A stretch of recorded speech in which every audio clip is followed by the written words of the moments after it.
Ya, mungkin kalau kalau dari saya pertama-tama dari dua sisi ya, yaitu dari personal finance dan juga dari segi investasinya. Karena kedua sisi ini nggak yang merupakan dua sisi koin yang nggak terpisahkan. Nah, kalau dari personal finance ada baiknya mungkin kita mengurangi hutang yang nggak perlu ya, karena ketika resesi mungkin yang sangat perlu kita jaga itu adalah portofolio kita. Jadi ketika nanti misalnya uh, something bad happen, kita bisa dollar cost averaging untuk beli aset-aset yang tentunya bisa didapatkan di harga murah. Di mana biasanya kalau berdasarkan data historical, resesi itu uh, ketika pasarnya itu jatuh dalam beberapa tahun kemudian pasti akan diikuti rally rally yang cukup signifikan di pasarnya yang tentunya menambah investasi kita dengan cukup signifikan seperti itu. Jadi ya memang kalau ketika resesi tujuan kita adalah jangan sampai kehilangan uang seperti itu. Uh, Melindungi nilai modal kita sehingga ketika misalnya nanti market koreksi kita bisa beli harga di lebih murah. Caranya adalah investasi di instrumen-instrumen yang cukup defensif atau kalau saham-saham blue chip atau sektor-sektor tertentu yang defensif kayak gitu. Oke, setuju banget nih oleh pernyataan dari Mas Fikri. Jadi kalau misalkan kita mendengar kata resesi, yang paling pertama kita keluar adalah kurangin utang konsumtif, teman-teman. Kalau bisa, teman-teman jangan sampai punya utang dulu nih sampai ke tahun 2023, karena kalau kita melihat strateginya, yaitu jangan sampai kekurangan uang juga, atau jangan sampai kehilangan uang juga ketika kita di personal finance ya, teman-teman. Dan jangan juga sampai kita kehilangan uang di market nih ketika kita mulai berinvestasinya. Nah, tadi Mas Fikri juga utarain, kalau misalkan teman-teman pemilihan sektornya atau portofolio investasinya lebih ke yang defensif, teman-teman. Mungkin setuju juga nih, tadi Mas Fikri utarain, kalau misalkan kita bisa lebih baik punya reksadana pasar uang, itu juga salah satu pilihan buat teman-teman menyempatkan dana daruratnya, dan juga untuk menyiapkan ketika di tahun 2023 nanti, apabila tanda kutip terjadi resesi tersebut. Mungkin Kaila bisa tercerahkan nih insight dari Mas Fikri. Selanjutnya masih mengikuti nih terkait resesinya nih. Dari pertanyaan Sheikh Koko, izin bertanya, sampai akhir tahun nanti arah investasi atau sektor yang menjadi perhatian bagi tim Sinar Mas AM seperti apa nih? Karena kalau kita ngelihat masih banyak sentimen negatifnya, apalagi sampai akhir tahun nanti ada resesi seperti itu, Mas Fikri. Mungkin bisa dijabarkan. Ya, jadi kalau sampai akhir tahun kita melihat posisi Indonesia itu masih lebih bagus ya, yaitu pertumbuhan ekonomi masih bagus, inflasinya juga masih jauh lebih rendah dibandingkan dengan negara-negara lain. Jadi ya sebetulnya kita masih suka beberapa sektor yang pertumbuhan labanya itu mengikuti pertumbuhan ekonomi kita, yaitu masih suka sektor batu bara karena kita merasa harga batu bara yang tinggi, harusnya pertumbuhan labanya juga masih akan lebih baik, akan baik sampai paling nggak akhir tahun. Kemudian juga sektor perbankan, di mana saat ini juga pertumbuhan ekonomi Indonesia masih tinggi. Jadi biasanya sektor perbankan, terutama bank-bank blue chip itu labanya juga pertumbuhannya akan tinggi. Nah, kemudian di sisi lain kita juga suka nama-nama yang defensif ya, seperti telekomunikasi. Kemudian juga kita mulai suka consumer staples, karena consumer staples itu kemarin kan harga komoditasnya sempat naik yang menekan laba, sekarang harga komoditas juga udah mulai turun ya. Jadi ya untuk sektor-sektor tersebut menurut saya layak dicermati seperti itu. Oke, menarik banget nih teman-teman, dan juga Kak Syek Kokonya nih. Jadi kalau kita melihat sampai akhir tahun nanti, sektor komoditas menurut Mas Fikri masih jadi sektor yang paling hangat. Selain itu ada juga Mungkin sektor sektor perbankan. komoditasnya energi ya Mas ya, batu bara Oke, dan energi. untuk yang metal mining kita masih nggak terlalu suka untuk saat ini gitu. Oke, jadi lebih spesifik lagi ke sektor batu bara, teman-teman, dan juga Kak Syekoko, juga saham-saham sektor perbankan, apalagi saham-saham perbankan yang big caps. Selanjutnya, dari sektor telekomunikasi dan sektor consumer staples-nya nih. Nah, keempat sektor tersebut itu ada di indeks LQ45. Dimana teman-teman kalau misalkan mau sekaligus berinvestasi, bisa pilih nih SIMAS saham bertumbuh teman-teman. Dengan acuannya atau benchmarknya adalah indeks FQ45. Jadi nggak perlu satu-satu pilih saham yang mana, atau nggak perlu lagi bingung analisis satu-satu, tinggal langsung pilih reksadana SIMAS saham bertumbuh aja teman-teman. Itu bisa dapetin paket lengkapnya, langsung pilih keempat produk tersebut, sampai dengan akhir tahun nanti masih sangat potensial teman-teman. Oke, terima kasih banyak Mas Fikri dan Kak Shekoko pertanyaannya. Selanjutnya kita bergeser nih ke tips and trick nih. Tadi ada pertanyaan dari Kema Randy Yud. Keberhasilan investasi reksadana itu ditentukan oleh apa sih Pak sebenarnya? Oke, ini pertanyaan yang cukup menarik ya. Pertama-tama, definisikan keberhasilannya itu apa? Nah, kalau misalnya saya mendefinisikan keberhasilan itu adalah ketika saya bisa mencapai tujuan finansial saya, gitu. Artinya, uh, ke- artinya saya mendefinisikan mencapai keberhasilan finansial saya itu, berarti saya bisa memilih reksadana yang sesuai dengan profil resiko dan tujuan investasi saya. Misal saya punya horizon investasi 5 tahun, tentu saya akan memilih reksadana yang tenornya moderat, seperti misalnya reksadana pendapatan tetap, dan mungkin reksadana saham yang nggak terlalu agresif kayak gitu. Jadi sekali lagi saya kembalikan kepada tujuan investasi dari masing-masing terkait keberhasilan investasi reksadana. Dan yang kedua, kita juga harus bisa memilih reksadana produk reksadana yang tepat, yaitu caranya adalah dengan mempelajari return historical dari reksadana dan track record manajer investasinya, seperti itu. Jadi ketika kita memilih reksadana yang tepat, kita dan MI yang terpercaya, kita memastikan bahwa modal kita itu dikelola secara profesional dan secara aman, seperti itu. Jadi ya kalau bisa jangan sampai kita memilih reksadana yang ketika indeksnya naik kok dia nggak naik, seperti itu. Pada itu kita harus memilih produk yang tepat dengan cara memperhatikan returnnya secara historical dan track record manajer investasinya, seperti itu. Oke, menarik banget nih Mas Fikri. Kalau kita bicara keberhasilan, ternyata setiap orang bisa berbeda-beda dan juga beda juga nih indikasinya atau indikatornya. Tadi yang pertama melihat tujuannya, yang kedua juga melihat profil risiko masing-masing investornya. Jadi kalau misalnya dikatakan keberhasilan tersebut, bisa saja nih berhasil memilih indeks yang tepat atau memilih portofolio yang tepat sesuai tujuan dan juga profil risikonya nih dari Mas Kemaran Youth. Terus juga keberhasilan selanjutnya pemilihan kedalaman portofolio dari Mas Kemarandinya nih. Jadi kalau misalkan IHSG kita lagi naik, ternyata portofolio kita kok nggak mengikuti indeksnya. Dan itu bisa jadi salah satu acuan juga keberhasilan investasi dari Mas Kemarandiutnya sendiri. Oke, thank you Mas Fikri dan Mas Kemarandiut. Selanjutnya, ini ada yang menarik nih dari Kak Primadita.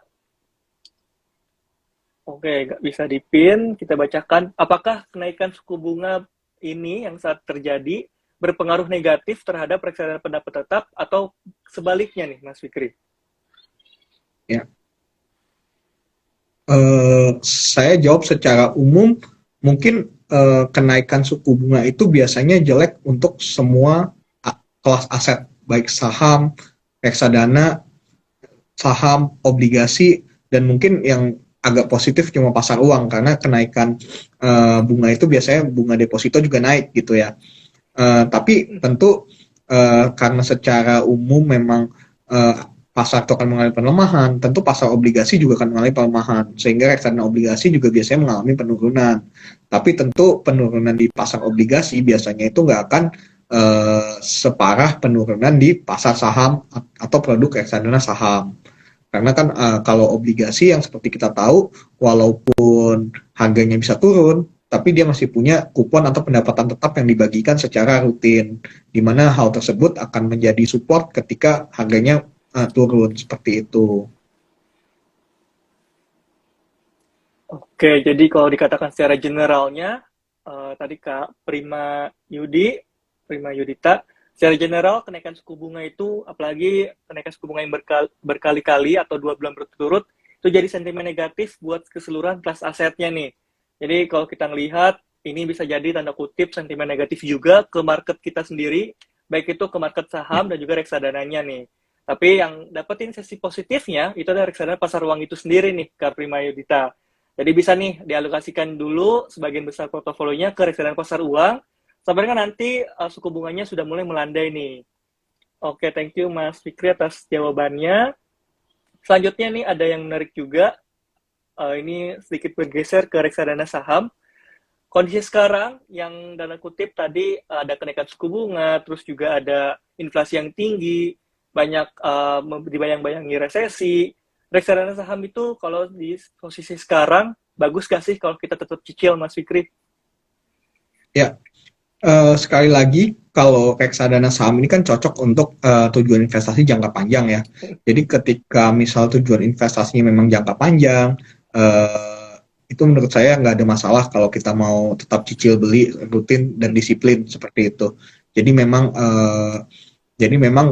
kan saham itu memang cenderungnya dalam jangka panjang akan menguat ya. Jadi ketika nanti turun kan kita akan tetap beli, yaitu dollar cost averaging.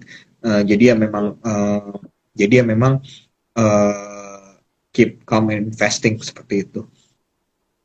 Oke, jadi pertanyaannya singkat, jelas dan padat nih buat Kak Acil Raya. Yang tetap kita cicil saat-saat seperti ini, apalagi kalau kita melihat banyak nih saham-saham yang sudah terdiskon tanda kutip atau under value, nggak seiringan dengan fundamental yang naik tapi harga sahamnya turun, itu malah justru menjadikan sebuah yang sangat-sangat menarik buat kita cicil lagi atau kita beli lagi. Apalagi kalau kita melihat indeks LQ45 dan IDX 30-nya juga masih sangat menarik di harga sekarang. Nah, itu bisa jadiin pilihan yang tepat buat cicil di saat ini, Kak Acil. Oke, ini ada pertanyaan selanjutnya juga. Oke, ini tadi udah kita jawab. Yang juga kita jawab. Oke, ini ada pertanyaan dari Kafat Rahman. Jadi kalau di kondisi saat ini, bagus nggak sih, Mas Fikri, buat kita investasi di reksadana pasar uang dan pendapat tetap saja dibandingkan ke saham yang langsungnya nih? Bagaimana Mas Fikri? Ya mungkin sekali lagi saya kembalikan pada masing-masing ya, tujuan investasinya seperti apa, profil risiko seperti apa. Cuma kalau misalnya memang horizon investasi tidak terlalu panjang dan mungkin sangat risk averse, ketika kondisi seperti ini memang sangat disarankan untuk menjaga likuiditas dengan memberi investasi di reksadana pasar uang dan reksadana pendapatan tetap ya, seperti itu. Tapi kalau sekali lagi kalau misalnya memang horizon investasinya jangka panjang dan memang tujuan investasinya itu untuk apresiasi modal, ya nggak ada salahnya juga kalau misalnya untuk tetap investasi di reksadana saham seperti itu. Oke, jadi kembali lagi ke tujuan dan profil risikonya dari Kak Rahman tadi. Terkait pertanyaannya, terima kasih dan Mas Fikri atas jawabannya. Ini ada pertanyaan lanjutan nih dari Kak Rahman. Tips dan trik kalau misalkan untuk nabung reksadana ketika pendapatannya fluktuatif atau mungkin freelance kali ya, naik turun nih terkait pendapatannya. Apakah ada tips and trik khusus nih Mas Fikri terkait pendapatan yang naik turun untuk diinvestasikannya seperti apa? Ini maksudnya pendapatan secara pribadi ya? Pribadinya kayaknya nih tadi. Oh ya, freelance gitu tentu sih. Ya tentu memang kita nggak bisa memaksakan ya untuk berinvestasi setiap saat, karena kan kita juga sebagai manusia tentunya memiliki kebutuhan dasar yang harus dipenuhi seperti itu kan. Nah kalau misalnya memang itu ya sekali lagi ketika memang kita kalau misalnya mungkin pendapatannya nggak tetap, ya ada baiknya mungkin memang penuhi dulu kebutuhan sehari-harinya, baru kemudian ketika misalnya lagi ada lebih, mungkin ya kita harus mengurangi pengeluaran yang tidak perlu dan kita sisihkan sebagian untuk melakukan investasi seperti itu. Nah, Sekali lagi kalau misalnya investasinya itu mau di mana, apakah saham ataukah obligasi atau pasar uang, kembali lagi ke kebutuhan investasinya, apakah untuk dana darurat yaitu menjaga likuiditas bisa dengan reksadana pasar uang, ataukah untuk pensiun yang jangka panjang itu bisa di pasar, bisa di saham atau bahkan pendapatan tetap. Jadi ya kembali lagi disesuaikan dengan nyamannya kita gitu. Pokoknya jangan sampai kita nggak bisa tidur gitu. Betul banget nih, setuju banget Mas Fikri. Terlebih lagi tadi kalau misalkan melihat pendapatan naik turun, nah kembali lagi itu harus diutamakan adalah kebutuhan pokok teman-temannya atau dari Mas Rahmannya sendiri. Jadi jangan sampai kebutuhan pokok sehari-hari kita tertunda atau bahkan kita sama sekali nggak bisa tidur, nggak bisa makan, hanya untuk investasinya itu sendiri. Jadi jangan sampai memaksakan kondisi kita untuk tetap berinvestasinya. Tapi tetap ingat juga kebutuhan utama kita adalah untuk hidup teman-teman. Atau kita bisa makan, bisa tidur, itu salah satu keutamaannya. Nah, tapi jangan sampai overspending nih Mas Fikri. Seperti tadi yang diutarakan, jangan sampai kita berhutang untuk investasinya sendiri, apalagi kalau kita melihat investasi itu sesuai dengan tujuan dan investasinya sendiri. Jadi yang sampai memaksakan, apalagi sampai berhutang, itu betul sekali, saya setuju banget nih pernyataan dari Mas Fikrinya sendiri. Oke, ini nggak kerasa kita 5 menit lagi mau selesai nih sesuai timernya. Mohon maaf nih, masih banyak pertanyaan yang belum terjawab di kolom chatnya, atau mungkin yang belum beruntung, atau belum beruntung kita bacakan.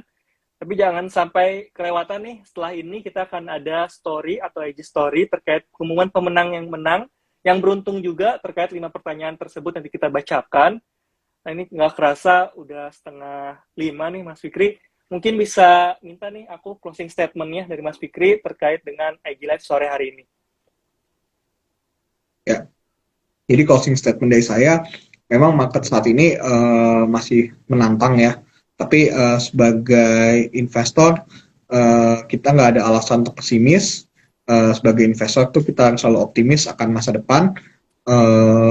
Jadi ya di balik tantangan, di balik kesulitan tentunya selalu ada kesempatan. Jadi stay cautious, be defensive, tapi keep calm and keep investing, seperti itu.